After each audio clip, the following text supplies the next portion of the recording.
I just want to thank our sponsors for this new community. So today we also launched this formal community. We've been doing events here and there, and they've been we've been testing it out. But what we've done is we've created community chapters like this one for all topics and for some regions. So this is one of the first regional groups. Because we realized we did this cross-country tour in 2018, and we realized that many patients are not near a support group, um, and and a lot of times things are topic based. So if you are a newly diagnosed patient, you might want to know something different than a relapsed refractory patient. So today is our official launch of the myeloma community, and so check out the website because we have an article about it, and you can see the other chapters that we have and the upcoming events. So I'm just really excited to have Dr. Doug Sborov with us today. Again, thank you to our sponsors. So that's AbbVie, Bristol Myers Squibb, Amgen Oncology, Genentech, Karyopharm Therapeutics, Oncopeptides, Adaptive Biotechnologies, and Takeda Oncology. And I'm very excited to be the one introducing our featured speaker today.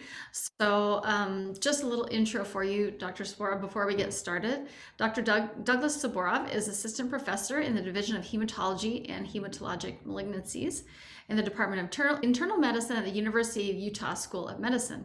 He was born and raised in Minnesota, completed his undergraduate with a Bachelor of Science at the University of Wisconsin-Madison, and later completed medical school through the American University of the Caribbean, and spent 3 years in Salt Lake for his internal medicine residency. After almost 5 years in Columbus, Ohio, doing hematology, oncology, and bone marrow transplantation fellowships, he joined the Division of Hematology as a clinical instructor. He and his family were drawn back to the beauty of the Wasatch Front, where he joined the Division of Hematology to continue his career and really bring clinical trials to Huntsman Cancer Institute. And I'll talk a little bit more about that later. He is director of the Multiple Myeloma Program, an associate member of the Huntsman Cancer Institute Experimental Therapeutics Program, physician lead of the myeloma and bone marrow transplant arm of the Clinical Trials Office, and is an active member of the Huntsman Cancer Institute Protocol Review and Monitoring Committee. So just a comment. I was treated in 2010 for my initial treatment. That's when I was diagnosed. I did all my care at Huntsman, and this is the first time, in my opinion, that there has been, and you're going to hear a lot today about this, but a robust number of clinical trials at Huntsman. When I joined, there was really very little offered to patients. And so I want to credit Dr. Sborov for doing that at Huntsman. I'm incredibly happy to see this program growing. You're going to see a lot today about that. And then I'll be asking some follow-up questions, but we'll also be opening up to Q&A. So with that, Dr. Sborov, thank you for what you're doing for myeloma patients here in the Intermountain region. Thanks for the kind intro. I appreciate it.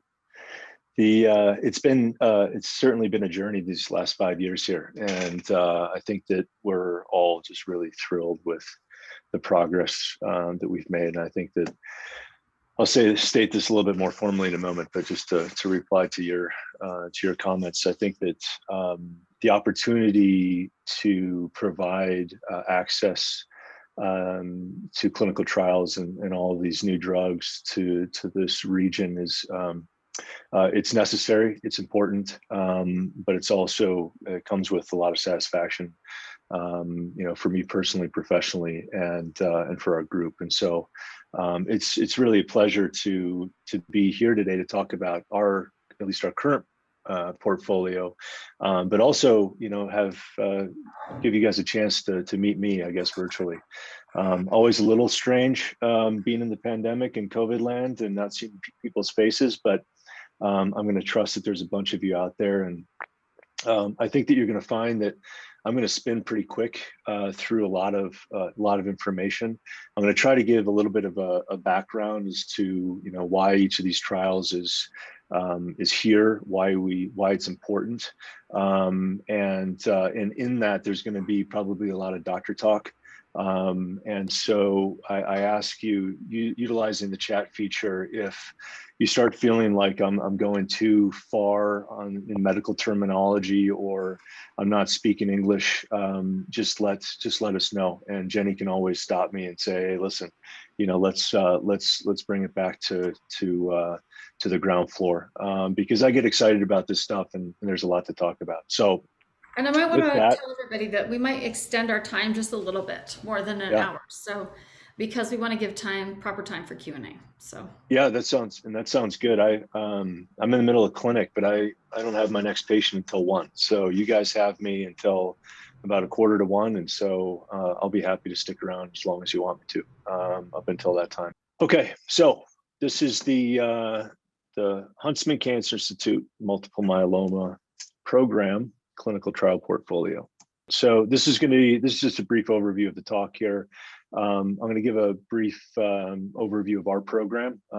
For those of you who have not been down here, have not met us, then we'll go through, just give a brief overview of the entire portfolio. Then I'm going to break it down into 4 different sections. A trial we have for smoldering myeloma, a couple of trials that we have in newly diagnosed myeloma, 2 trials that we have as maintenance therapy, and then the really exciting stuff in the relapsed and refractory setting.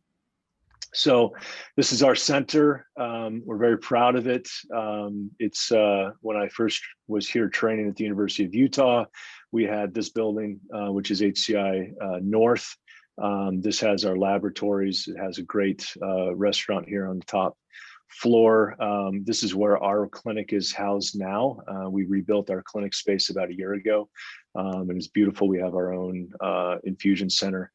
This is HCI South. This is our newest building. You can't see it, but on the other side is the hospital, and we are currently building a 125,000 square foot building here on the opposite side. That's our phase 5. This is myself, obviously masked up for COVID with Dr. Kovacevic and Dr. McClune, and this is our nurse, Carrie. All right, so our mission. I think everybody just needs to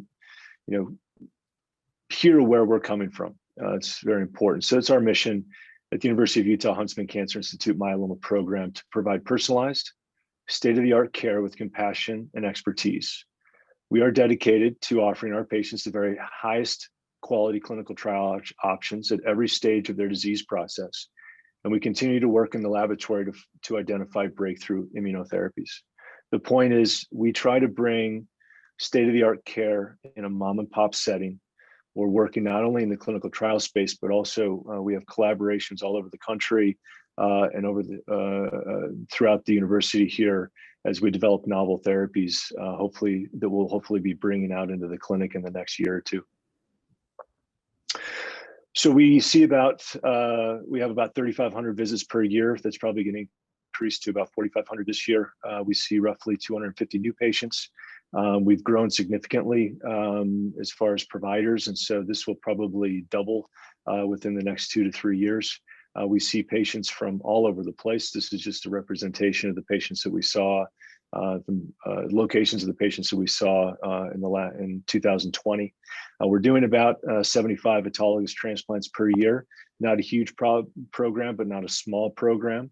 I think that we're right on average. I think this is being recorded, so if you want to visit our website, you can always refer back to this slide. And if you want to see me on Twitter, I'm at Myeloma SLC, though I have to admit that I spend as little amount of time as possible on social media, because we have more important things to be spending our time on right now. This is our program staff. Dr. Gadara joined us from Tufts this last year. He's focused not only in myeloma, but also amyloidosis, and is opening up a Waldenstrom's macroglobulinemia program, which we're really excited about. Tibor Kovacevic has been with us for a long period of time. He sees myeloma as well as myeloid malignancies. Dr. McClune joined us in late 2019 from University of Kansas. He's seen myeloma and also doing bone marrow transplant. He's really taking the brunt of the CAR-T program here. Dr. Radhakrishnan is in the lab as well as seeing patients in clinic. Myself, we have 4 advanced practice clinicians. One of our APCs just moved to the inpatient service, and we are in the process of replacing her. But these guys, these nurse practitioners and physician assistants, are really the glue that makes the program run. We have 2 myeloma dedicated myeloma pharmacists.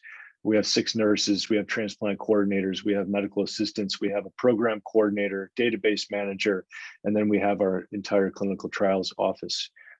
It's a big program. There's a lot of parts, but I will say that this group runs like Ferrari. We're lean, mean, and we're very efficient. But at the same time, I think that we're able to really deliver really high quality care. So, moving into the point of the talk, this is an overview of our clinical trials. As I mentioned before, we're going to be talking about 4 different spaces. We have the smoldering myeloma trial. We have 2 trials in the newly diagnosed space, EQUATE and ADVANCE. We have 2 trials in the maintenance space, ARIGA and SWOG S1803, also known as dramatic. And relapse refractory space, we have 9 trials that are ongoing. 1 that's coming through the NCI, or the National Cancer Institute. This isn't open yet, so I'm not going to focus on that because we have plenty to talk about. So just as a brief overview for everybody, when we're talking about myeloma, we're really talking about a spectrum of diseases ranging from monoclonal gammopathy of undetermined significance to myeloma. Those patients that are diagnosed with MGUS have a 1% per year risk of developing myeloma. Those patients that have smoldering myeloma have more disease than those patients with MGUS, but they don't have the criteria that makes them fit multiple myeloma. Okay, this is important because in 2014 we changed our diagnostic criteria. And this is going to sort of lead into a discussion about our smoldering myeloma trial. So it used to be that we would wait until patients developed end organ damage to say that they had multiple myeloma. And end organ damage in myeloma is a high amount of calcium in the blood, kidney problems or renal insufficiency, anemia, or low red blood cells, and bone lytic lesions, often associated with fractures. But then, we got this great idea of, well, why would we wait till our patients have problems? Why don't we treat them before they have problems, or right before they're about to have problems? And so we had defined this group of patients as ultra high risk smoldering patients. And historically, we didn't treat these patients. We would just monitor them until they were developing damage. And in 2014, we realized that those patients with ultra high risk smoldering disease have an 80% risk of developing active myeloma within 2 years. And so we said, let's not wait, let's treat earlier. Let's make sure people aren't getting bone fractures or kidney failure. Let's treat them earlier and call them multiple myeloma. And that's where the SLIM portion of the SLIM CRAB criteria, I call them myeloma defining events. And the S stands for at least 60% bone marrow plasma cells, a serum free light chain ratio of at least 100, and over 1 lesion, at least 5 millimeters in size on MRI, okay? And so what we've done basically is we've taken these ultra high risk smoldering patients and moved them over into myeloma, okay? In the future, smoldering, I believe, is gonna go away. And so what we're gonna be doing is we're gonna be dividing patients really into tumor biology or tumor kinetics. And so you're gonna have a group of patients who are MGUS or have disease that's really not gonna cause any problems, not progressing, not doing anything to the kidneys, not doing anything to the bones. It's just sort of there, and we're going to monitor these patients.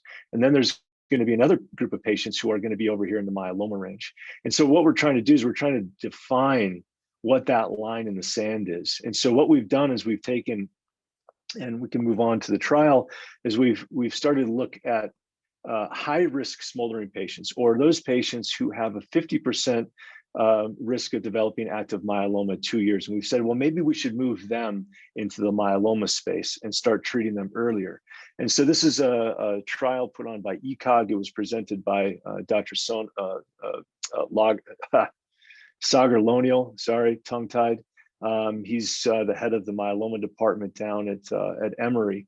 He presented this at ASCO 2 years ago. And what he showed was that we treat patients with Revlimid versus observation alone, that there's an improvement in what we call progression-free survival. So those patients that were treated did not progress to active myeloma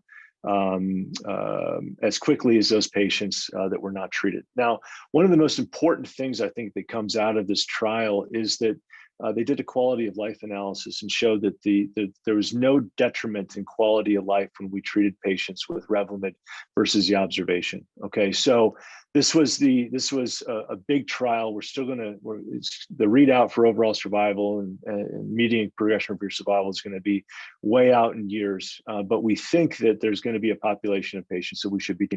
This is a highly debated topic in the field right now. So there's a lot of there's people on either side of the fence. However, what we're doing now is we're asking the question, well, if Revlimid was better than placebo or nothing, then is adding more drug to Revlimid better than just Revlimid alone? And so this is this trial that we have open right now is called D-KRd SMM. So this is the daratumumab to enhance therapeutic effectiveness of Revlimid in smoldering myeloma. It's a mouthful. Basically what this is a trial looking at those patients with high risk smoldering myeloma, and we're asking, is 3-drug therapy better than 2-drug therapy? So patients that are randomized on this, there's patients who are enrolled on this phase 3 trial will be randomized to receive either daratumumab, which is our CD38 monoclonal antibody, plus Revlimid full dose, which is 25 milligrams per day, days 1 through 21 of a 28-day cycle, versus Revlimid alone. Now, it's important to highlight, because we're going to talk about daratumumab quite a bit through this talk, that daratumumab is given weekly for the first 2 cycles, every other week for the next 4 months, and then monthly thereafter. Okay, and patients will be treated until progression. All right, so let's move. If anyone has questions in the Q&A, enter your questions. I'll watch the questions, but we can come back to questions at the end. So, but just so you don't forget your questions, you can list them in the Q&A. Very good. Thank you, Jenny. All right, so let's think about, so we have a newly diagnosed patient. And when we're thinking about newly diagnosed patients, we think about whether patients will be eligible for transplant or autologous transplant, also known as a high dose of chemotherapy. Generally, we think of those patients who are younger than those patients that are fit, more fitness than age at this point. But we separate patients really into 2 categories. And those patients that are transplant eligible will come to in a couple of slides. But in this space, we're going to talk about those patients that are not transplant eligible, okay? And we are treating those patients, transplant ineligible patients, based on a trial called the MAIA trial, which was a phase 3, randomized phase 3 trial in almost 740 patients that looked at daratumumab, Revlimid, dexamethasone versus Revlimid, dexamethasone treatment until progression. This should look familiar, right? This is what we're looking at in our high-risk smoldering trial. And we saw that we saw impressive response rates in this trial. So overall response rate of 93%. And remember, when we're talking about response, a response is partial response or better. So a 50% or greater reduction in the amount of monoclonal protein, or when we think of disease burden. Okay, so 93% overall response rate. Majority of those patients got into a relatively deep response. This stands for very good partial response, or a 90% or greater reduction in monoclonal protein or tumor burden, okay, and a 24% rate of MRD negativity. So MRD negativity, for those of you who are not familiar with this, this is a measure of how much disease is left in the bone marrow, okay? And so when we're looking at a bone marrow, we look at a bone marrow in a couple of different ways. One way we look at it is underneath the microscope. It's called immunohistochemistry. So we throw a stain over the bone marrow biopsy and we look with our eyes and we say, okay, that's 5%, that's 40%, that's 80% bad cells that I can see in that bone marrow. And what we've done with MRD, or minimal residual disease, there's a couple of different ways we can look at it, but it's taken a much deeper look, anywhere between 100,000 and a million cells. We're looking at those cells to see if any of those cells are myeloma cells. Okay, so MRD negativity is about as good as we get. All right, so 24% rate of MRD negativity on Maya. Now, when we compare those to other regimens that we've used historically in transplant ineligible disease, we can see that the response rates are higher. We can see that the responses are deeper with Maya. And other than the DARA VMP regimen, the rates of MRD negativity are very deep. Okay, so a quarter of patients are becoming MRD negative. Now, DVMP is daratumumab, Velcade, methylprednisolone. This is a European regimen. We do not use this in the United States. This is based on a trial called the Alcyon trial. VRD, or Velcade, Revlimid, dexamethasone, is a standard of care for all patients across the board, transplant ineligible and eligible. I'll get to that in a second. VRD light is just a different way of treating with VRD in a little bit more manageable way. RD is Revlimid, dexamethasone. BMP, again, is Velcade, methylprednisolone. Okay, this just sets up that DRD is a good regimen and standard of care right now. And this is how we treat patients here at the HCI. So if patients cannot go on clinical trial, there's not a clinical trial available, we do give DRD. If daratumumab is not available, and that doesn't happen here, but can happen certainly in outstate in different areas, we would recommend treatment with Velcade, Revlimid, dexamethasone. And if patients are frail or too old, or just can't handle these full regimens, we consider utilizing VRD light or Revlimid, dexamethasone. And that brings us to the trial that we just opened 2 weeks ago. It's called EQUATE. And this is a trial that's been put out by ECOG, which is one of our large cooperative groups here in the United States. And EQUATE is a randomized trial, okay, in which those patients who are newly diagnosed we're not intending to go to an immediate autologous transplant, okay, and those that have relatively standard risk disease as defined by revised international staging system, stage 1 or 2 disease. These patients, if they go on trial, will receive 9 cycles of daratumumab, Revlimid, dexamethasone.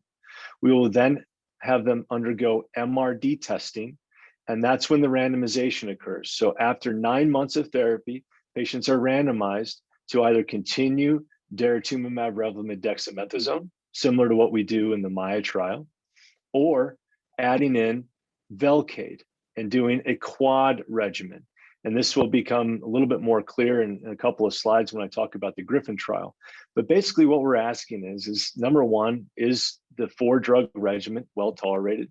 And number 2, should patients be treated with more drug than less? Okay, so after 9 cycles, after the randomization, patients are treated with 9 cycles, then they're treated with daratumumab and Revlimid to progression. Okay, so I'm really excited. We haven't not had a newly diagnosed trial since Griffin was run here, and that's been done for a couple of years now. It read out for the first time last year. It was published in 2020 by Pete Forres.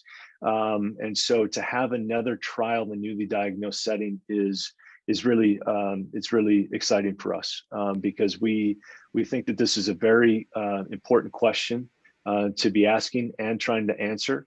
And we believe wholeheartedly that all of our patients should be on clinical trials from the get-go. All right, so just a comment on that for newly diagnosed myeloma. I think clinical trials should be considered at every stage of your disease. So if you're just barely diagnosed, you should still consider clinical trials like these because you will have early access to care that you might not otherwise get. So and at the least, you're getting standard of care. So in myeloma trials, there's no, placebo, like we're not going to treat you properly. And as you look at these trial designs, some of this might be a little foreign to you. If you're not used to looking at some of these scientific slides that are shown at different meetings. But basically, they're showing new approaches versus standard of care types of approaches. So just consider it. Smoldering myeloma, newly diagnosed, relapsed. It should be considered one of your treatment options. Okay, sorry, that's my little plug. No, and that's a really good point, and something that I should have highlighted earlier. I think that when people think about clinical trials, they think about the guinea pig scenario, that they're entering a world that is without data, and all we're doing is experimenting on them. And I think that it's while some of those types of trials exist, especially in later time points, what we are doing in myeloma is we are always asking the question: is the addition of another drug to standard of care, is that going to not only be safe, but is it also going to improve outcomes? And the myeloma space is phenomenal right now, because the drugs that we have coming out are, for the most part, looking a lot better than the drugs that we've had historically. I mean, if you go back 20, 25 years, we were treating with what we call conventional chemotherapy, which is like dropping dirty bombs into people's systems. And what we're doing now is we're able to utilize these medications that are very well tolerated, and relatively easy to not only give, but receive as a patient. And we are making enormous strides, not only in better defining what drugs patients should be on, but doing it in such a way that we're able to give patients a really high quality of life while they're going through these things. So, to Jenny's point, we firmly believe that that clinical trials are something that provide benefit not only to you as patients individually, but give us an opportunity as a patient and as a program and as a field to move the field forward. And if you look at all the work that was done by patients 10 or 15 years ago, we now have all of these new drugs because of their work. And so I think it's imperative that we are considering clinical trials not only at newly diagnosed, but all the way through patient's disease. And I think that, one of the things that people are a little afraid of is that, well, listen, I live in Montana, or I live in Wyoming, live in Idaho, whatever, and I don't have access to these clinical trials. We have built into all of our contracts for all of these clinical trials a travel reimbursement, because we know that patients want to be involved in these trials, but we also know that it's expensive to travel. And so built into these things is, whether it's, airfare, whether it's mileage, whether it's hotel, all those types of things. And so I don't want travel to be a big deterrent moving people away from the clinical trial space.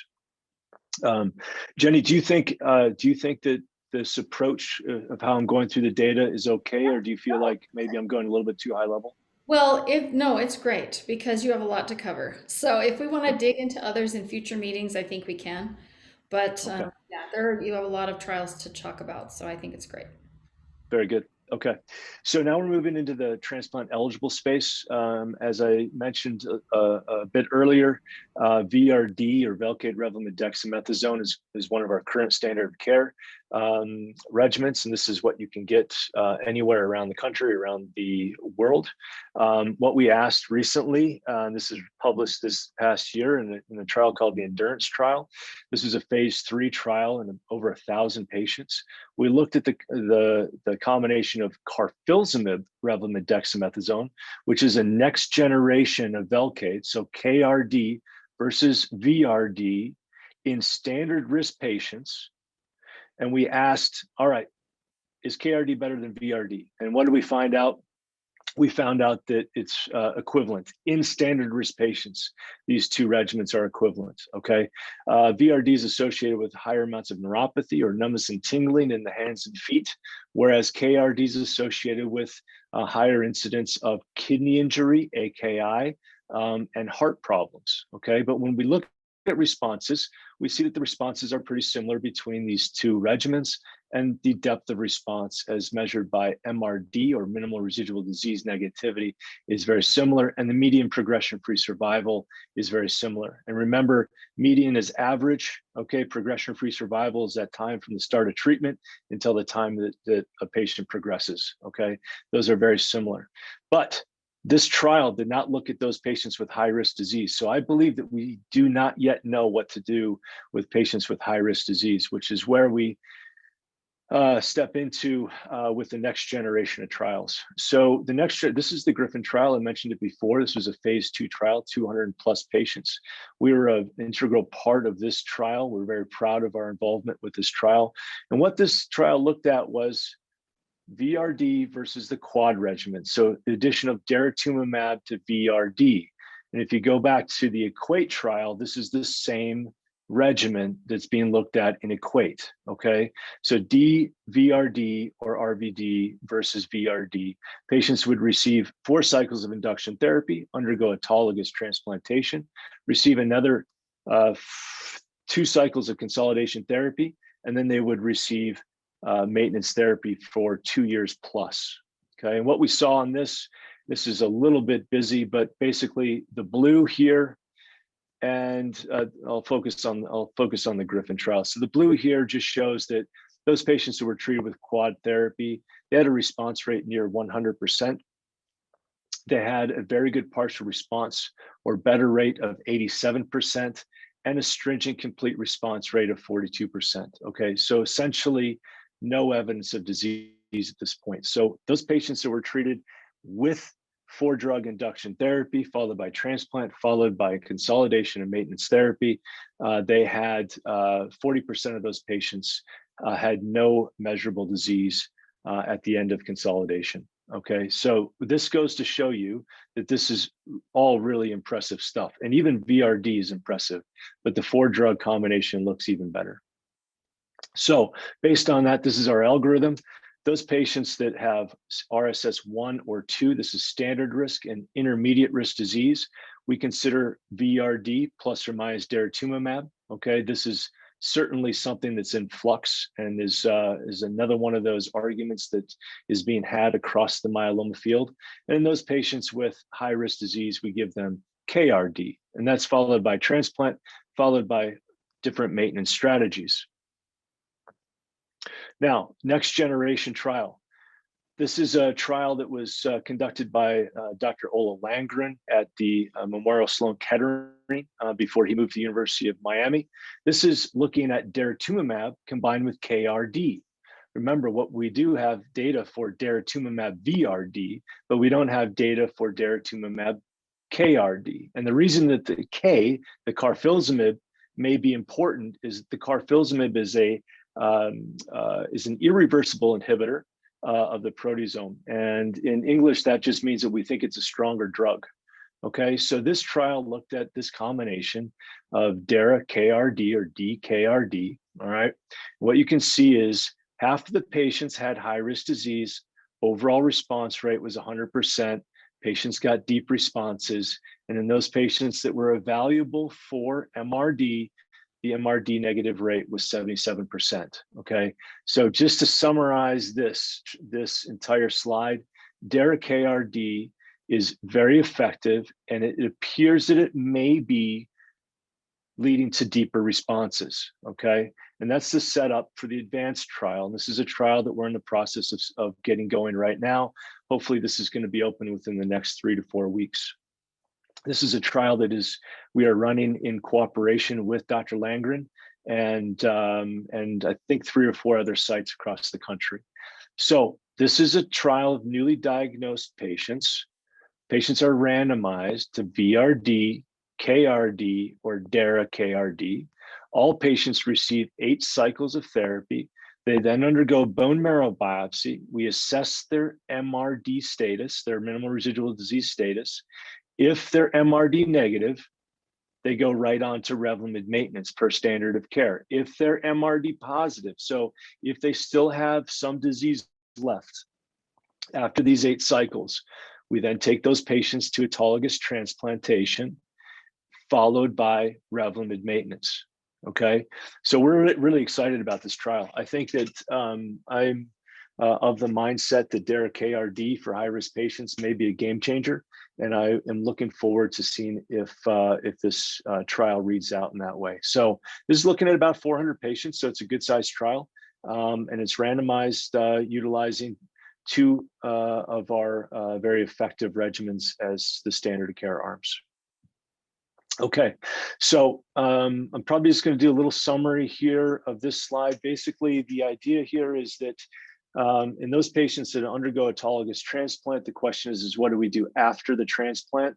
And we believe that all patients require maintenance therapy. Now, the question of maintenance therapy is a big one. Is single drug maintenance therapy with Revlimid enough? That's currently the standard of care based on CALGB 100-104. This is one of our bigger trials. It was initially presented to the New England Journal of Medicine in 2012, has been updated since that time. But basically what we showed was in those patients that were that received Revlimid versus placebo. Okay, so Revlimid maintenance versus none. Sorry, here we go. Revlimid maintenance versus none, that there was a progression-free survival benefit, and that was 2010. We can look at the update in 2017, and we can see that there was both a progression-free and, importantly, an overall survival benefit. Okay, and what we saw was that in those patients have received Revlimid maintenance continuously, median overall survival, these are standard risk patients, median overall survival was 114 months, okay, 10 plus years. That's a big, big deal, 10 plus years, okay? And the 5-year overall survival is 76%. So this is a meta-analysis, just looking at this, and basically this slide is to highlight that Revlimid maintenance improves overall survival, and this is why this is a standard of care for all of our patients. Now, this moves me into two of the trials that we have here that are ongoing, the Ide-cel trial and the Dramatic trial, okay? Both of these are trials in the maintenance setting. Both are looking at daratumumab. It used to be IV, now it's subcutaneous. So subcutaneous daratumumab plus Revlimid or lenalidomide versus lenalidomide alone, okay? And in Dramatic, same thing, dara plus lenalidomide versus lenalidomide. Ide-cel is a Janssen trial, so it's a smaller trial. It's a randomized trial, phase 3 in 214 patients, whereas Dramatic is a randomized phase 3 trial looking at 1,100 patients. And the reason that they're asking a little bit different questions. So the primary endpoint of this trial, the Ide-cel trial, is taking patients who are MRD positive and asking the question of whether or not if we add daratumumab to lenalidomide, does it increase the rate of conversion to MRD negativity? And in English, that means, does the addition of daratumumab to Revlimid deepen responses after 3 years of maintenance therapy, okay? The endpoint is at 12 months, but the total duration of treatment is 3 years, okay? So in MRD positive patients that are going through transplant, after transplant, we look. If they're MRD positive, we put them on Ide-cel. If they're MRD negative, they're going on Dramatic, okay? In Dramatic, the primary endpoint of this trial is overall survival, and we can look at overall survival because this is being run by the Southwest Oncology Group, or SWOG. It's one of our big national cooperative groups. So we can ask the bigger questions. And this is a very interesting trial because it's looking at 2 years of maintenance therapy, okay? 2 drug versus 1 drug. And then in each of these arms, in those patients that are MRD positive, they continue the therapy, okay? So they continue daratumumab plus lenalidomide. If they're MRD negative, they then go through a second randomization to either stop maintenance after the 2 years or continue the daratumumab Revlimid indefinitely. And we do the same thing down here. So those patients that are MRD positive, they still have disease. We continue them on Revlimid maintenance. In those patients that are MRD negative, they either stop therapy after the 2 years or they continue. So what we're doing, what we're getting out of this trial is a number of different things. So we're going to hopefully be able to better understand how to think about minimal residual disease negativity and positivity. Okay, are we going to change our therapies or approach to therapy based on that information? And does duration of maintenance therapy matter? Okay, so those are two exciting trials that we have. We've been very, very productive on these trials thus far. We have 2 patients on Iriga, and I think we have 8 or 9 patients on dramatic. So now we can move into relapse and refractory disease. Okay, just a Just comment on check. that. Like in the myeloma Hit me. space in general, this is a huge question. When can I stop maintenance therapy? And like until we get to the point where we have data like this, people don't know. Like, can you stop if you're MRD negative for a couple years? Does it matter? Is it going to come back? So these trials are really, really important to come to these faster conclusions so that we know as patients, well, I better stay on maintenance and I don't know. It's better than, Dex in your maintenance for sure. So I That's the appreciate truth. studies That's the because truth. I think, huge. sorry, Jenny. No, that it's just a huge question right now in the whole myeloma world. And top myeloma experts from everywhere aren't sure, nobody's sure yet because we just don't have enough data. Yeah, and I think just to highlight that point one step further, historically, we've thought about maintenance therapy as being 2 years and then stop. And data from not only CALGB 100-104, but also a more recently published trial that I didn't highlight here called Stamina, suggests that continuous therapy, as long as patients are tolerating the therapy, is indicated. And so, that data is really telling us what to be doing at the the 5-year mark. And so what we do here at the Huntsman is if people are tolerating drug, I tend to keep it going. I do know some of my colleagues are saying, okay, if somebody has standard risk disease and they're MRD negative after 2 years, we should stop therapy. But we're doing that without randomized clinical trial data. And so right now, I believe that the best approach is continuous maintenance therapy until we're able to better identify which patients we can safely take off of a maintenance therapy in the near term, rather than continuing Revlimid for 10 plus years, because Revlimid, as many of you guys know, is a very expensive drug. Okay, very good. So this is the space where people tend to get very excited because these are all the new drugs. And so I split this up into 3 different categories. So those trials that we have open for patients that are progressing after 1 prior line of therapy, or at least 1 prior line of therapy, those trials for patients who are progressing after at least 2 lines of therapy. And then I threw in a couple of slides about our first targeted therapy that we now have called venetoclax. So this first portion, we'll talk about DREAM7, CARTITUDE-4.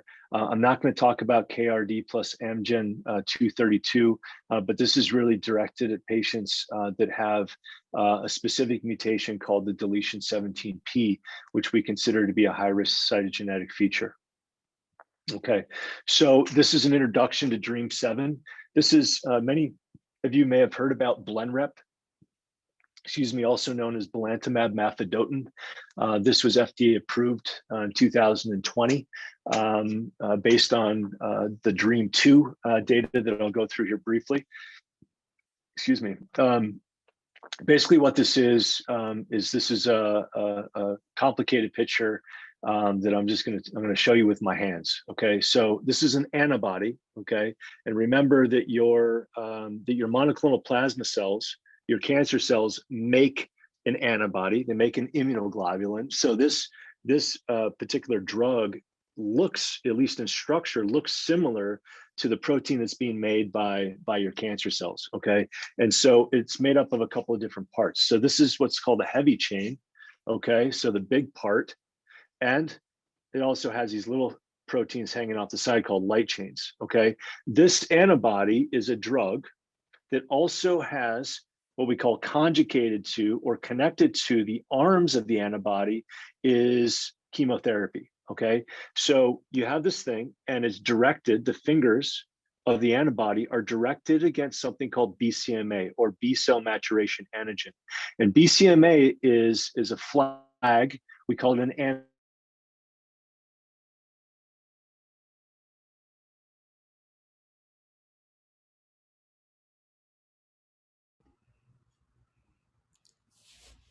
Okay, is it just me? against, Oh, there you go. Okay, you froze for a second. oh, okay, sorry. So this antibody, I'm showing unstable. Can you hear me, Jenny? Yeah, we can hear you. Okay, so this antibody is directed against BCMA on the outside of the myeloma cell. Once it connects onto the myeloma cell, the antibody with that chemotherapy on it is taken up into the cell. When it's on the inside of the cell, those little chemotherapy pellets drop off. They then go into the nucleus of the cell, kill the cell. Okay. In addition to that, this drug can also bring in some of the immune system to kill the cancer cells as well. Okay. So this is what's called an antibody drug conjugate. Okay. Antibody with chemotherapy conjugated. Okay. And it's really cool. And this is the first BCMA, anti-BCMA drug that's been FDA approved. Okay. This is the DREAM data. DREAM 2 is another study that we played an integral part of, and very proud of our patients and our efforts on this clinical trial because it led to FDA approval of a novel drug. But this was a randomized phase 2 trial in patients treated with at least 3 prior lines of therapy, including immunomodulatory drugs, proteasome inhibitors, and one of our monoclonal antibodies. Patients were randomized to one of 2 arms, 2 different doses. This drug is pretty cool because it's once every 3 weeks. As many of you guys know, they're listening today. You're stuck coming into the clinic once a week, maybe twice a week. You get a bunch of different drugs. You get steroids every time. This is a drug that's given once every 3 weeks and is not, we do not treat with steroids with this. Okay, so this trial looked at overall response rate. From what we took from the data that I'll just briefly run through, we took our recommended dose of 2.5 milligrams per kilogram every 3 weeks. And that doesn't make a big difference to most of you guys, only to me and my colleagues that are writing for this stuff. But the overall response rate in heavily pretreated patients was about a third. Okay, so 30% overall response rate. The median progression-free survival was 2.9 months. And when we look at this data, so the median progression-free survival here, you're going to say, well, it's not really very impressive. But what's really interesting about this drug is that the responses that people had were prolonged. That even when you skipped dosing, okay, maybe you got dosed once every 3 months, once every 2 months, once every 6-9 weeks, whatever, in many times patients preserve their response, even without getting drug consistently. So the big problems with this drug are thrombocytopenia, so low platelets. So we have to watch that very closely, as well as keratopathy. So keratopathy is problems with the eye. What can happen is that there's an off-target effect of the chemotherapy that's conjugated to that antibody that can cause what's called apoptosis, or killing of the cells in the cornea. Now, the cornea has a lining, and the lining is continually being regenerated. So patients do develop blurry vision. They do develop some eye problems, but those are belantamab. And what we're seeing with belantamab,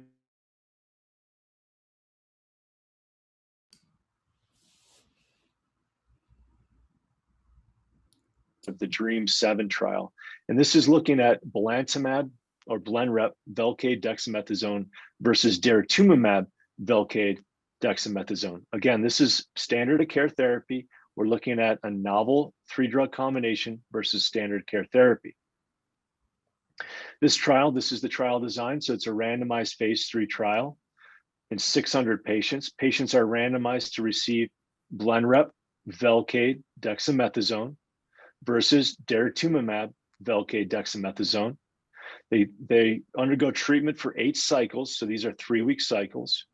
So 8 3-week cycles followed by continuation of Blenrep alone or daratumumab alone. Primary endpoint of this trial is progression-free survival. The eligibility criteria are very important to focus on here. So this trial is for patients that have received at least 1 prior line of therapy. They have adequate kidney function and liver function and bone marrow function. They do not have grade 3 or higher peripheral neuropathy. The reason that this is important is that Velcade is a medication that can cause peripheral neuropathy. So we don't want to hurt patients here. So if patients have high-grade peripheral neuropathy, they're not eligible for this trial. Okay, and then patients cannot be refractory or intolerant to daratumumab or Velcade, which makes sense, right? We wouldn't want to utilize a drug that is not going to provide any benefit. Okay, so that's Dream 7. Just for 1 second before you go Yep. on, you cut out when you were saying that it resolves, the keratopathy can resolve. Yep. Yeah, so just kind of cover that for a minute. Yeah, you bet. So the big problem with Blenrep is the eyes. Okay, and so part of treatment with Blenrep is that you have to see either an ophthalmologist or an optometrist before every dose that you get. So you have to make a quick visit, and the reason that we have to do that is that we need to look at the cornea. We need to look at the lining of the cornea of the eye, and we want to make sure that it's healthy. Okay. Because what we see that the chemotherapy part of this drug has some off-target effects. So not just the cancer cells, but it can cause other problems, and it can cause some killing of the cells of the cornea, the normal cells there. And so the lining of the cornea is always being regenerated. Okay, and so we do see significant blurriness in vision and problems with the eyes in the majority of patients that receive this drug. However, when we stop the drug, the eyes are able to regenerate, the lining is able to regenerate, and the ocular symptoms or the eye symptoms resolve. Okay, it's very important to understand that, because while there's many advantages to this drug, we also do see potential downsides, and the vision is the big one that patients experience. Does that answer the question, Jenny? Yep. Okay. All right. So the next really extremely exciting trial that we have is the CARTITUDE-4, and this is a CAR-T cell. And a CAR-T cell, this specific one's called cilta-cel. Cilta-cel. What a CAR-T cell is many patients who are on this call have undergone autologous transplantation. And when we do an autologous transplantation, before we give chemotherapy, we've collected your stem cells. And stem cells are just baby cells that have yet to become anything. Okay, and so that process is called leukapheresis. And what we do in with this particular drug or this particular construct is, instead of collecting stem cells, we collect a specific immune cell called the T cell. And we send that T cell to the laboratory. I think it's in New Jersey. I'm not exactly sure where they're at now. But we send that T cell to the laboratory. And what they do is they're able to engineer that T cell to express, remember I was telling you about that antibody that is similar to Blenrep, but they're able to put that antibody into that T cell, okay? And so what we do is we put that antibody that's directed against BCMA, or B cell maturation antigen, the flag on the outside of the myeloma cell, we put that into the T cell. And what we can then do once we've put that whole thing together is we can expand that population of cells. So we go from one cell, we can expand to millions of cells. And each one of those cells is directed only or primarily to the cancer cell, okay? That is what is called a CAR-T cell, or a chimeric antigen receptor T cell. And what's interesting about cilta-cel, which is different than Ide-cel, which I'll talk about in a few minutes, but cilta-cel has it has two binding domains, okay? So imagine this is the outside of the myeloma cell, or sorry, of the T cell, okay? And this represents that antibody that's sticking out of the cell. And what this particular drug has is two binding domains. So it can attach to BCMA in two different spots, okay?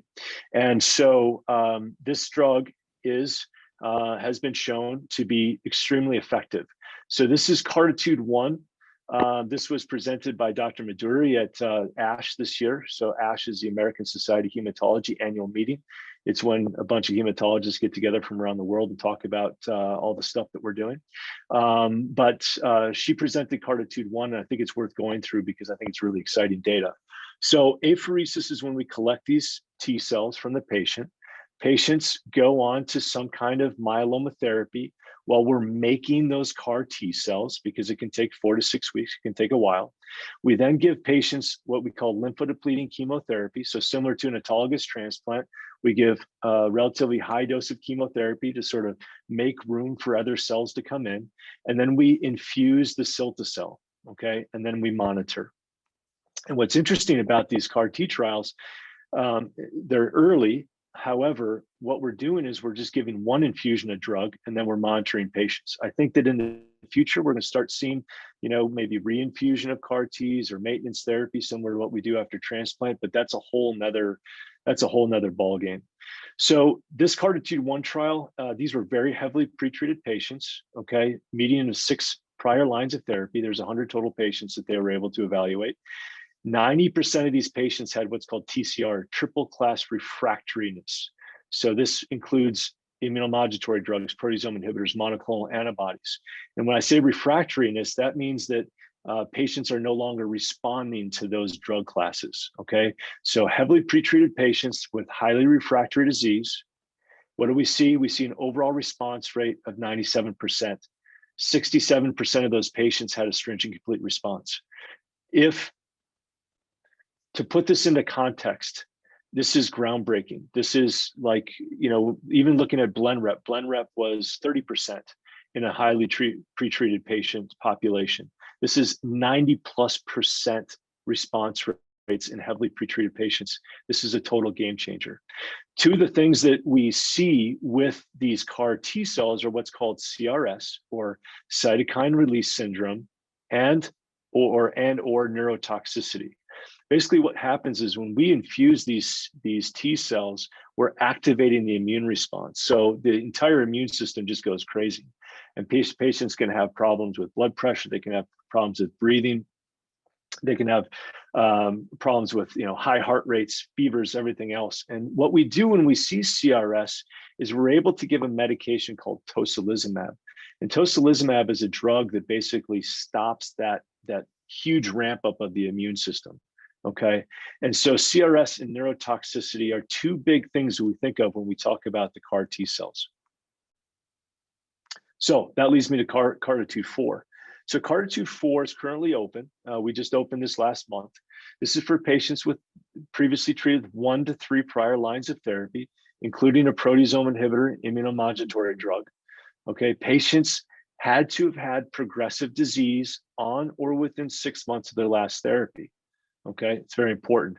Randomized phase 3 trial, 400 patients. Randomization is to cilta-cel or pomalidomide, Velcade dexamethasone, or daratumumab, pomalidomide, dexamethasone. Both of these are standard of care therapies.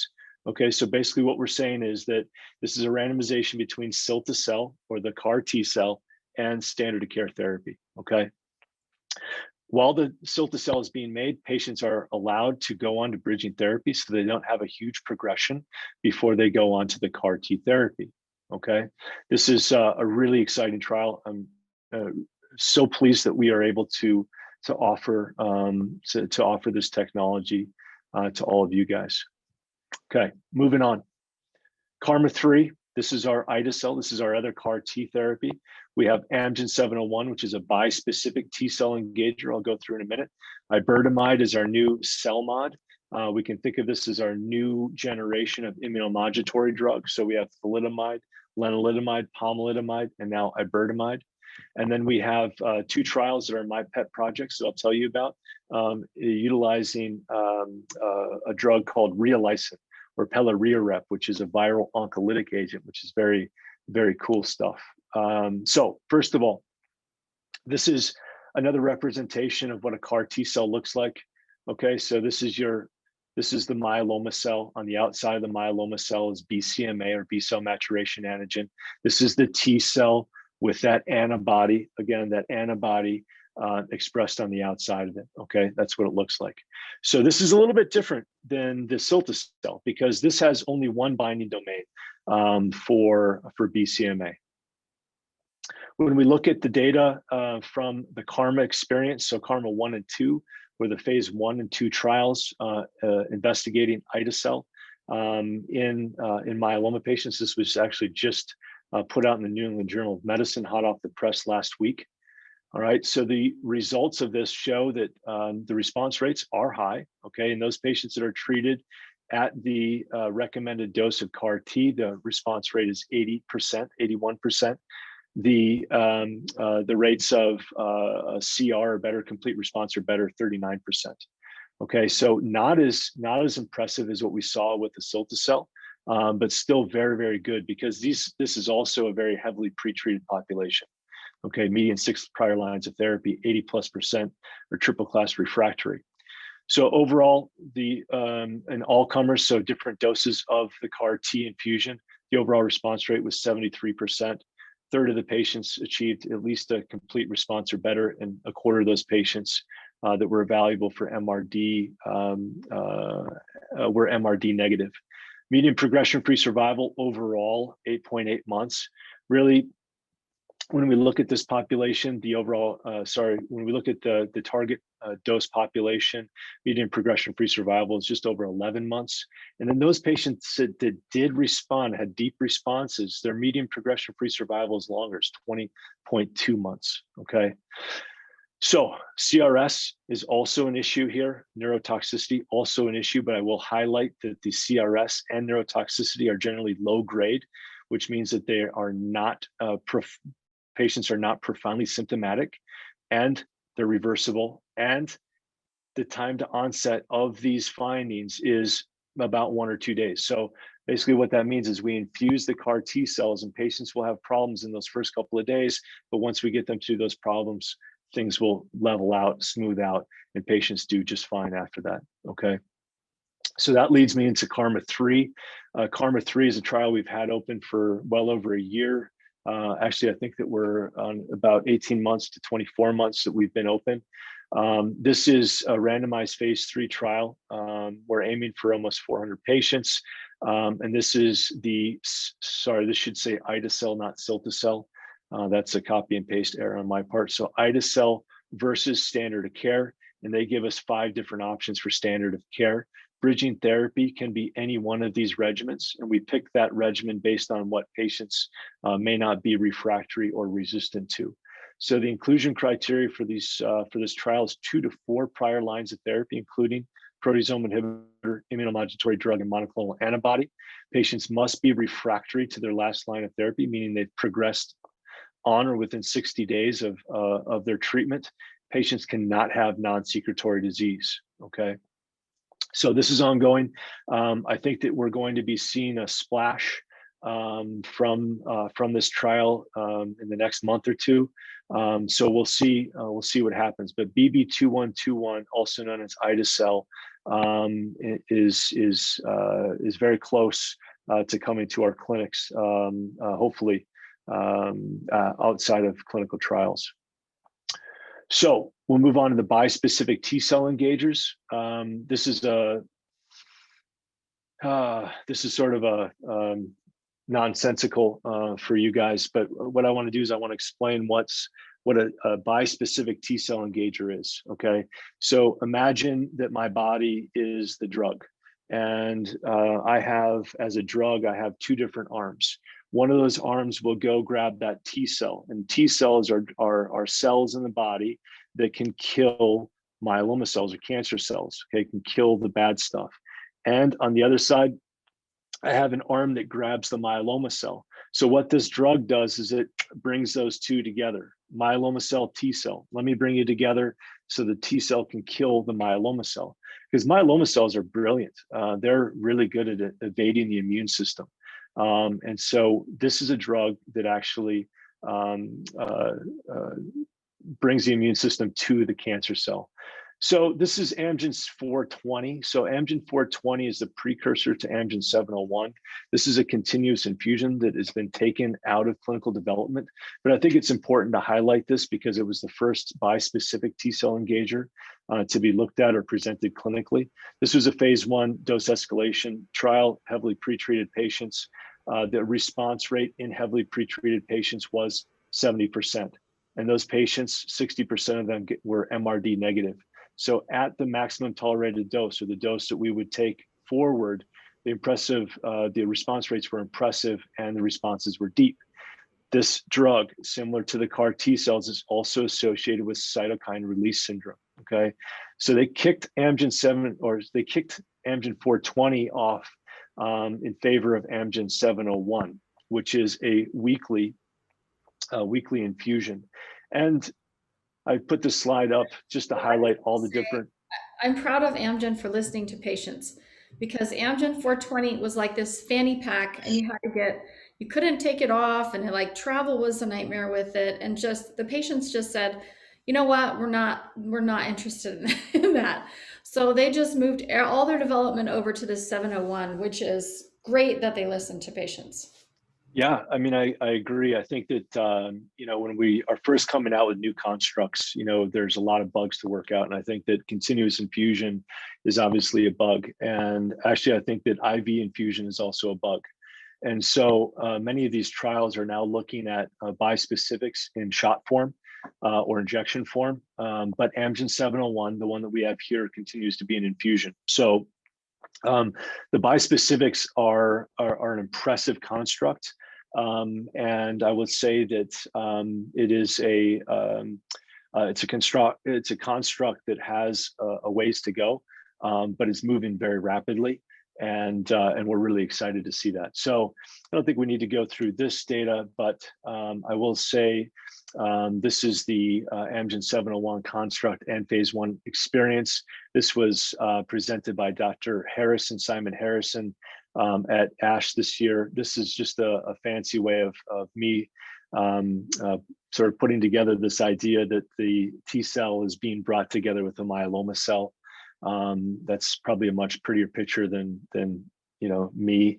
Anyway, the important part, I think, of this is that in those patients, this is a dose escalation trial. So it's a phase 1 trial. Start at a low dose and you start working up. And you can work up based on safety. And so you start very, very small, and then you keep going, keep going, keep going. And we are at a point now with 701 that we're getting to effective doses. And in the most recent evaluable cohort, in which we had a few patients, the overall response rate was 80+%. And this is what's called a swimmer's plot. And basically this is showing that patients, so these are the different responses based on color. Okay, so even patients that are treated at lower doses still had prolonged responses. I can tell you that based on our experience, we've been seeing some really impressive responses that have been lasting a long period of time. So this is a very cool trial, and one that I'm very happy that our patients are able to take part in. Currently, we're on hold, but we're hoping that hold will be lifted within the next 4 to 6 weeks. So this is just the trial design. This is a general trial design for a dose escalation phase 1 trial. So remember that phase 1 trials are for patients that generally used for patients that don't have any other treatment options. And so what we're doing is we're looking at low doses. You can see this, low doses that are then built up into higher doses, okay? And based on what we know about these drugs, based on lab work on cell lines and mice and everything else, there's going to be an effective dose that we're trying to get to. So if you see, even at these lower doses, there are actually some really impressive responses, which is great. And I think that highlights one of the reasons why our patients should be considering phase 1 trials, because we may be coming up with drugs that are very effective even at low doses, and even before we hit our targeted doses. Okay, so 701 is for late line patients. So those patients with at least 3 prior lines of therapy, they have to have relapsed and or refractory disease, and again, patients cannot have non-secretory disease. All right, I'm going to just say something briefly about iberdomide. Iberdomide is an oral drug, similar to the sister drugs, Revlimid and pomalidomide. Iberdomide is associated with a response rate in heavily pretreated patients of about 30–33%. Okay, so we can see this is just to highlight that these are heavily pretreated patients. The reason that I'm not going to go into this is that there's the trial we have, CC220, which is iberdomide's a generic name.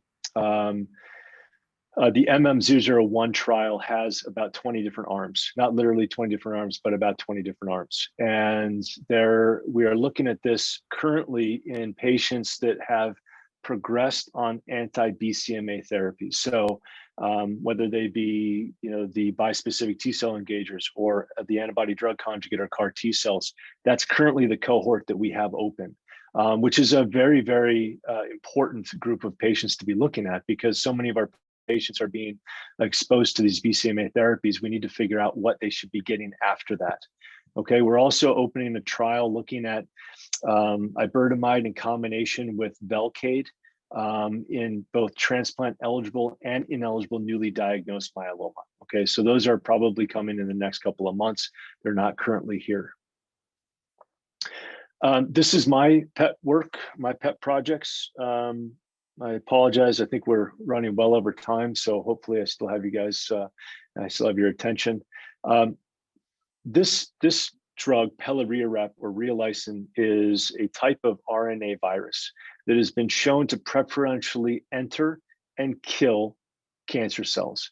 And so we ran a trial looking at single agent reovirus or Reolysin at Ohio State when I was there. And this is work that's being done in collaboration with Craig Hoffmeister down at Emory, as well as Flavia Picciori, who's at City of Hope. And we were able to show that, that we found what we call a maximum administered dose. So we were able to show that based on our trial design, we found a dose that was tolerated and showed it didn't show objective responses, but we were able to show that in some patients, they had stable disease, okay? More importantly, as a pilot trial, we showed that the reovirus was actually entering myeloma cells, okay? But the virus itself was not proliferating or was not replicating in the myeloma cell. And we thought that that would explain why patients didn't have anything other than stable disease. So what we figured out was, based on some work that we did in the lab, was that if we added carfilzomib to the virus, that we saw synergistic killing, or basically, you can think of it as doubling the killing of the myeloma cells. And so we moved this concept into a phase 1 trial in 13 heavily pretreated patients, okay? Most of these patients had high-risk disease. The trial design is not important. But what we were able to show was that there was at the highest dose studied, okay, which is in blue, there was a clinical benefit rate of 100%. And clinical benefit rate's a little bit different than overall response, because patients had to have at least a 25% or more reduction in the amount of tumor burden. So all patients had at least 25%, and the overall response rate in those 7 patients was 71%, and the duration of response was about 8 months. And so these are the list of the different responses that we saw in that trial. So based on this, and it's important to highlight, the majority of these patients that were on this trial were carfilzomib sensitive. And so what we've done now is we have it's called 9603, or NCI, National Cancer Institute 9603. This is sponsored by the National Cancer Institute.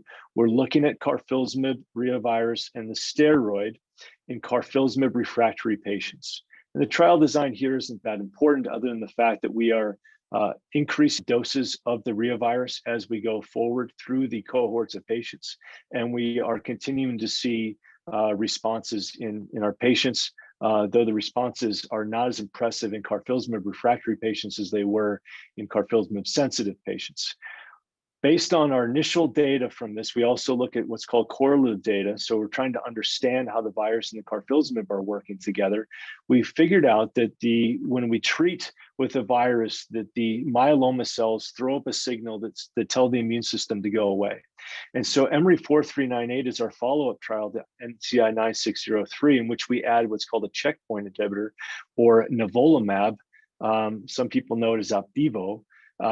We add that checkpoint inhibitor to the carfilzomib and the Reolysin to basically, the idea here is that we are knocking out the myeloma cell, or the tumor cell's ability to tell the immune system to go away. So basically allowing the immune system to come in and kill the cancer cells, okay? And we have two different cohorts. We're currently in cohort 2. Those are my pet projects. I have 3 slides left. Stick with me. Venetoclax is our first targeted therapy in myeloma. I think that we're all extremely happy about this drug. Unfortunately, it's not FDA approved yet, but hopefully we're going to see that soon. So this is a small molecule inhibitor of BCL2. It's effective against those patients with translocation of 1114 disease. Translocation of 1114 is considered to be a standard risk cytogenetic feature. Basically, what this drug does is it stops the survival pathway of B cells, and the myeloma cell is a plasma cell. So the cancer cells is a B cell or type of immune cell, and so basically what this drug is doing is stopping or canceling the survival pathway for those B cells. Okay, this is data that was recently presented by Jonathan Kaufman, also at Emory, in the American Journal of Hematology, and showed that in those patients that were relatively heavily pretreated, that there was a response rate of 60% and 40% between these two cohorts. So, median 3 lines of therapy, overall response rate is 60%. More heavily pretreated patients had an overall response of 40%, and the time to progression was 12.4 and 10.8 months. Basically, what this is showing is that just a single agent, or with dexamethasone, but a single agent oral medication has impressive response rates in patients that have 1114 disease. And that leads to presentation of 2 of these trials. So we have 2 1114 venetoclax trials. In M15538, patients had to receive 1 prior line of therapy. This is a randomized phase 2 trial. 3 different arms of this trial. So venetoclax low dose plus carfilzomib, venetoclax standard dose plus carfilzomib versus carfilzomib dexamethasone alone. Okay, and then we also have Canova, which is M13494. This is in the more heavily pretreated patient population. All patients need to be 1114 positive. It's a randomized phase 3 trial looking at venetoclax dexamethasone versus pomalidomide dexamethasone, looking at progression-free survival. I do believe that they are trying to utilize this trial to go for FDA approval. With that, my last slide. These are a couple of trials that I'm putting together right now. I have a new platform looking at drug repurposing, trying to understand if we can utilize cheap drugs that are potentially effective against myeloma rather than our daratumumabs and Revlimids and everything else. Disulfiram is also known as Antabuse, a drug used for alcohol aversion therapy. We have good preclinical data that shows that combined with the metal copper, that there's good anti-myeloma activity. This is going to open within the next, hopefully, 4 weeks. I am writing a 4-drug combination trial for those patients with early relapsed or very aggressive myeloma. And we're working on getting a VTE or blood clot prophylaxis trial going for newly diagnosed patients. And with that, I very much appreciate your attention. Hopefully I didn't overwhelm everybody, and I am more than happy to take questions. Well, you did overwhelm, but that's okay because this speaks to me, in my opinion, the need for a myeloma specialist. Like, as you can see, this is significantly more options available to us as patients by going to an academic center. And I'm glad you mentioned the travel beforehand because it's okay to participate in. Hang on 1 second.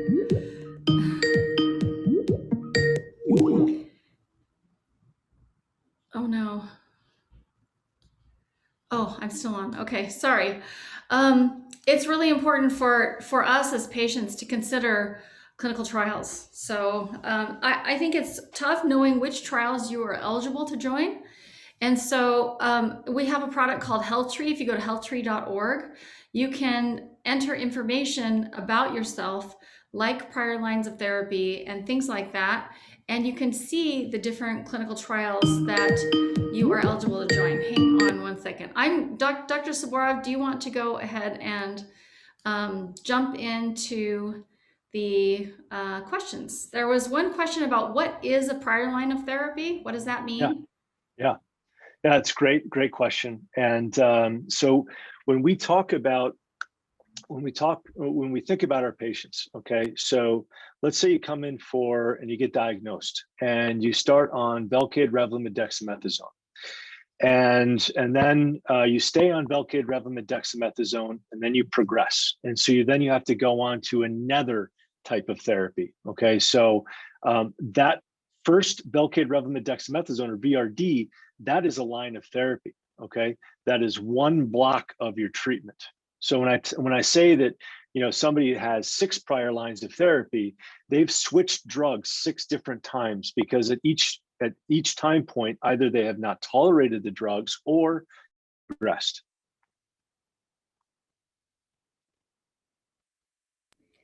Great. I will moderate a different question while she's working out that.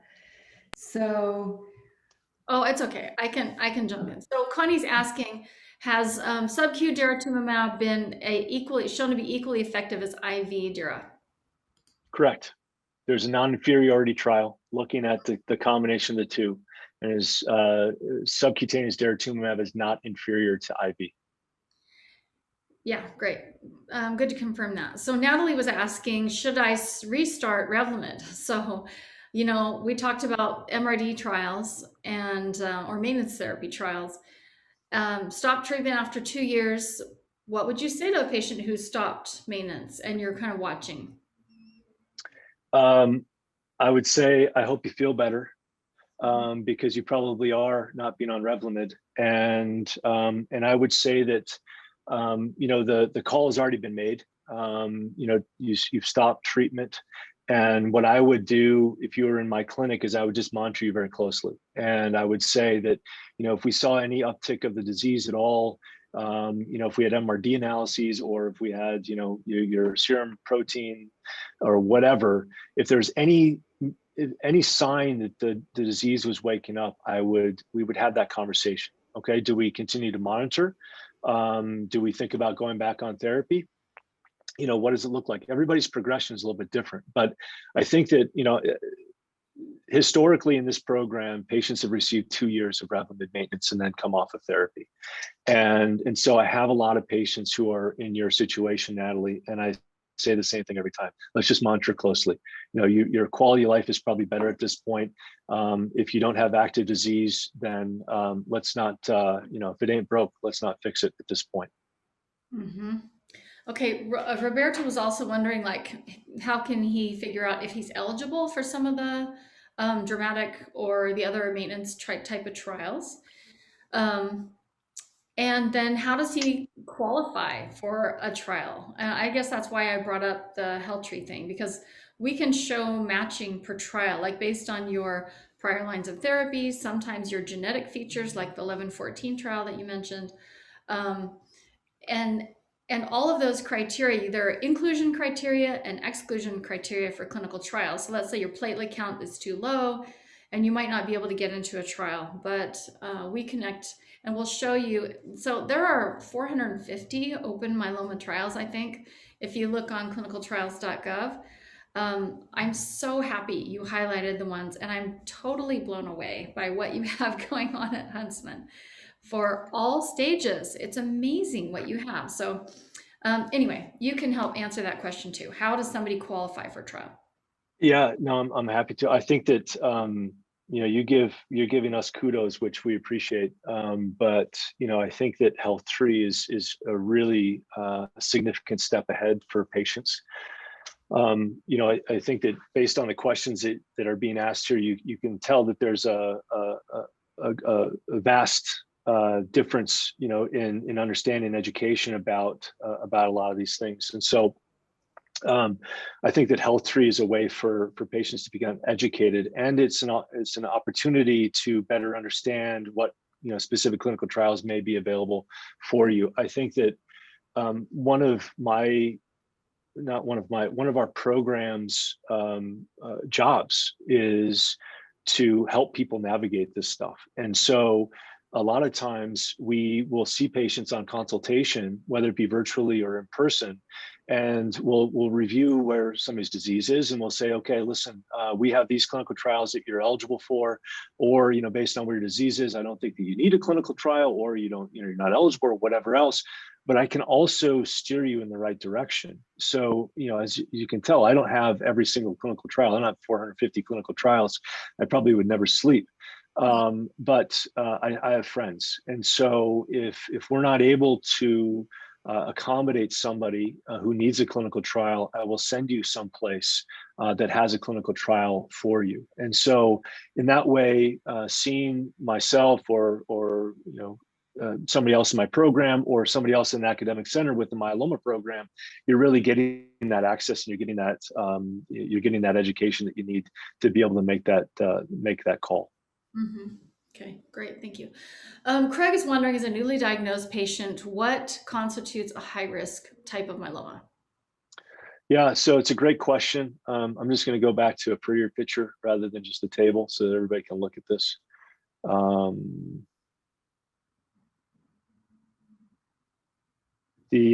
So risk is based on a couple of things. So we have a staging system. It's called the RISS, or Revised International Staging System. And that takes into account a couple of different things. So one is tumor burden, another is kidney function. It loosely looks at patient fitness, but it also incorporates information about cytogenetics. And what are cytogenetics? Cytogenetics are the mutations that are associated with the cancer cells that you have. And there are specific mutations that we think of that tell us that a patient likely has more aggressive disease, or disease that may be more resistant to our currently available drugs. And there's a few of those. So we know that there's a translocation of 414. That's when a piece of chromosome 4 switches with a piece of chromosome 14. They swap. Okay, translocation of 14/16, so a little bit of 14, a little bit of 16 swap, and then what's called a deletion 17p. Those are the three official ones that we have in our staging system.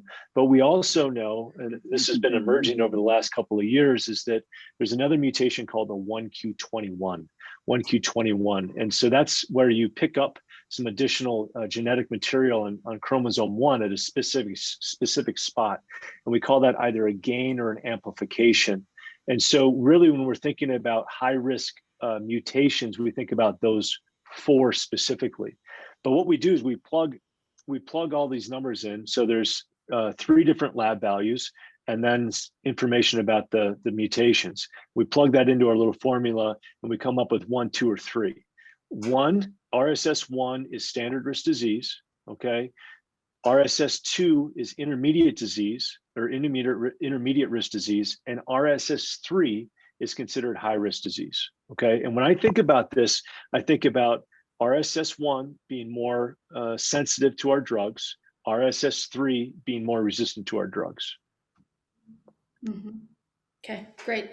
Yvonne has a kind of related question. Are there any trials specific to the 1q gain? There aren't, are there? No, there's not. So we briefly had a drug called Amgen 176, which is an MCL1 inhibitor. And MCL1 is coded on 1q21. And that was the first trial that was looking at an MCL1 inhibitor in myeloma. But no, there is not currently specific trials for 1q21. It's one of the grails, one of the holy grails. That's one. Another one is trials that are specific for deletion 17p disease, for sure. And then the other holy grail, I believe, is trying to eradicate all the plasma cells so that this disease never comes back. Mm-hmm. Yeah, it's nice to see the deletion 17 stuff coming Yep. in. Agreed. Al has a question, but I'm not sure if he's talking about MRD positive or negative. So what's the regimen if you're off therapy and MRD, maybe you can answer both, MRD negative or MRD positive? So maybe nothing. Okay. Negative. So, yeah. Okay, so if I'm understanding, Al, you're saying, okay, I'm not on treatment, but I got some MRD information, and there's 2 scenarios there. One, MRD positive, the other MRD negative. What do you do? And I think this is a follow-up to the question or to the statement that I made earlier. In my opinion, it's about, well, first of all, we don't know. Okay, that's the blanket statement. We don't yet know what to do with MRD because the trials are being run right now to try to answer that question. However, how do I think about this? It depends on what the disease has been doing. So if somebody's MRD positive, okay, have they been MRD positive for 5 years? Have they been MRD positive for 10 years? Have they been MRD negative and then just became MRD positive? Are they MRD positive at a low level 2 years ago and now are MRD positive at a higher level now? It's understanding, utilizing all the data points that we have to understand how to approach a patient. And every patient is going to be a little bit different. Every scenario is going to be a little bit different. But just because somebody's MRD positive, that doesn't mean that they should be treated. Okay, and just because somebody's MRD negative doesn't mean they shouldn't be treated. We know that patients that are MRD negative they can become MRD positive, and we also know that there's patients out there that are MRD positive that will just stay MRD positive. And so this is a very very complex part of the field right now, and I hope that the trials like S1803 are going to help us try to figure some of those answers out. Mm-hmm. Okay, someone has a question. Will CAR-T? Do you think CAR-T treatments will ever be made available for patients who have been stabilized but are still MRD positive as a follow-up? Interesting question, right? Yeah, that's a really interesting question.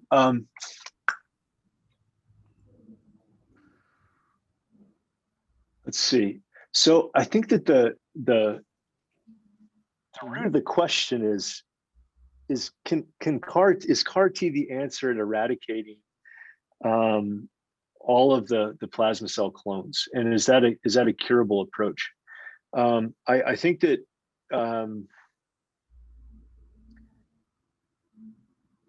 this comment's not rooted in anything as far as trial data or anything else, but I think that where we are with the CAR-Ts is we're not quite there yet. I think that there's probably going to be an approach, whether it's a BCMA directed CAR-T or another antigen that we're going after. I do believe the technology is phenomenal. I'm just not sure that we found the right target to be able to fully eradicate the disease at this point. I don't think that where we are with CAR T cells is cure. I think where we are with CAR T cells is we've got a really great drug, really great construct, and we need to figure out how to best use it. And hopefully that answers your question. Yeah, I think so, because patients are still relapsing, but it's huge response rates. So yeah, very exciting. And it's important, Jenny, to point out that when you're talking about a 12 to 18 month progression-free survival in patients who are, 6th, 7th, 8th line of therapy, it's groundbreaking. It's phenomenal. So it's pretty cool stuff. Okay, we'll do 3 more questions and then we'll close. When should patients consider getting MRD testing? Great question and very frequently asked. Yeah, it is a great question. So our general algorithm is that we get an index sample at the beginning before treatment, because when you're doing next generation sequencing, you have to have a comparator. So you have to have a baseline so you can compare later on to that baseline. And so in general, what we do is, because we have these maintenance trials that are dependent on MRD status, in general, what I do is MRD testing at the beginning, after 4 cycles of induction therapy, after transplant, and then per clinical trial after that. And so that's sort of run of the mill. I think that in patients that have not been previously tested for MRD negativity, if we can go back and get that information, if I can take a bone marrow biopsy from 6 years ago and get a baseline read, and maybe they're off of maintenance therapy, they're just being monitored. If I can get some data there that gives me an idea of the depth of the response, that's information that I'll take, because I'm going to put that in the pot as I stir, and try to figure out what to do for patients. We have here at University of Utah, we have a really excellent laboratory. It's called ARUP. And ARUP does MRD testing by flow cytometry, standard of care on every single bone marrow biopsy. Okay, so it's really, for us, it's a difference between, do we send sequencing to adaptive for next generation sequencing, or is MRD flow enough? And every patient's a little bit different, but where I'm at right now, I get MRD flow on every single patient, every single time I do a bone marrow biopsy. Interesting. Okay, two more questions. How do you detect early myeloma, like at the smoldering stage, without this slim crowd type of criteria? That's Brian's question. How do we detect it? Okay, so symptoms, and so sometimes myeloma, it's not hard to diagnose once you know what to look for, but sometimes, oh, I've got some back pain. That's kind of hard to diagnose. Yeah, no, it's a great question. I think there's two different ways that we see this, and it's generally because there was a really smart primary care doctor out there that saw a subtle abnormality in the hemoglobin, so suggesting anemia, or maybe the kidneys are a little irritated, or somebody's developing some pains here and there, and so we get imaging that shows problems. But we generally don't think about pain when we think about MGUS and smoldering. So in general, we're going to have a patient who is somebody drew some serum markers, so serum protein electrophoresis plus or minus light chains, and there's an abnormality there. And that abnormality, based on the size of the abnormality, the amount of the abnormality, we may want to do a bone marrow biopsy and some imaging, just to make sure that we understand the disease process. And that's in general how we're detecting smoldering disease. Is that patients are asymptomatic. Maybe they've got a little, maybe a little anemia or a little kidney irritation, and that prompts a further workup.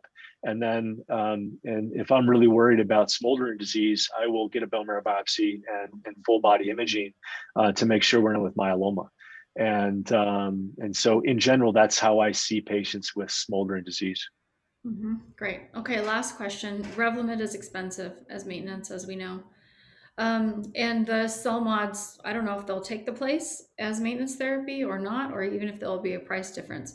But they're just asking, the Montessoro family is asking, is it possible to take like a higher dose but fewer pills to save on cost, or how do you manage that? And just a little plug, we have a financial myeloma coach that can also help with some of these things, because sometimes there's copay assistance programs or other things that can help alleviate this type of thing. Yeah, I mean, I think that I have a whole group here that helps me deal with the finances and that aspect of the treatment.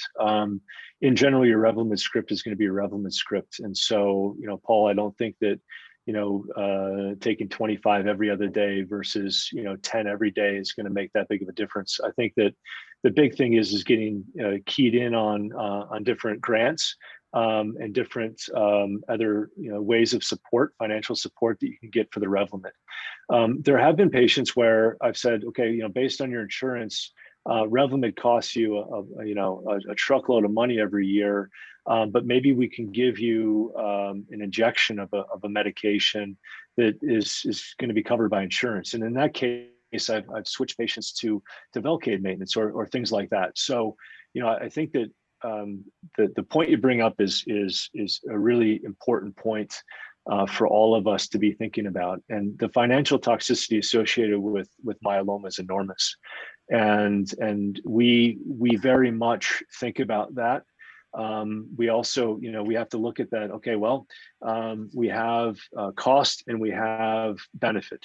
And in some people, they'll tell me, hey, listen, I'm definitely willing to do that Revlimid for 2 years. The data's pretty good on that. But, if there's, my disease is MRD negative, I'm in good control, I can't handle the out-of-pocket costs. And so what do you think about me coming off of drug? So, okay, well, we're sort of taking all those things into account. And we're saying, okay, well, if I'm going to take you off, then I may watch your labs a little bit more closely, or I may watch your marrow a little bit more closely, and just make sure that we're not getting ourselves into trouble. But it's a good point. And I would point you either towards a program like ours that can provide financial counseling, can provide access to those grants, or something like Health Tree, where there's people that can help. But yeah, it's a real, financial toxicity is a real thing. Yeah, it is. Well, Dr. Sborov, you can unshare your screen. We will we're so grateful that you joined, and this is so amazing. Two things. Again, I would just want to focus on the idea about seeing a myeloma specialist because it's so very critical that you do. So there are no specialists in Montana, Nevada, Idaho, Wyoming. I mean, in all these surrounding states to Utah, there are no specialists. And there's data from the Mayo Clinic and the University of North Carolina showing that you will live longer if you see a myeloma specialist. So I would really encourage you, at a minimum, if you're newly diagnosed, trying to figure out, every time you try to figure out your treatment therapies, please see a myeloma specialist, and we're lucky to have Huntsman here. That's one point I want to make. And then, I'm going to be joining Huntsman clinical trials shortly, I hope, if it all works out. And I have joined 3 other clinical trials. In clinical trials, I'm so glad you did this because it is so important for us to consider clinical trials at every stage of our disease. So with that, thank you. And Audrey is going to wrap us up. One question: is there a? I'm sorry that I haven't looked at this specifically on your website. Is there a number for our clinic so that people can call us if they want to come down?